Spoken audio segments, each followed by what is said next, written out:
Вважаю відстав. Більшість має дивну для мене думку, що одне потужне тренування або місяць інтенсивних виснажуючих може дати хороший результат.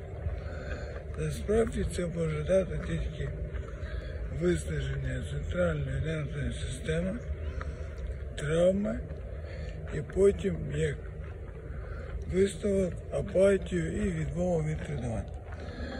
Тому налаштуйтесь на роботу вдовго, на рік, на два, так, на рік, на два.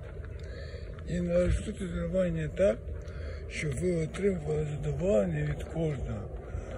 Отримували цю енергію, кайф і дзен.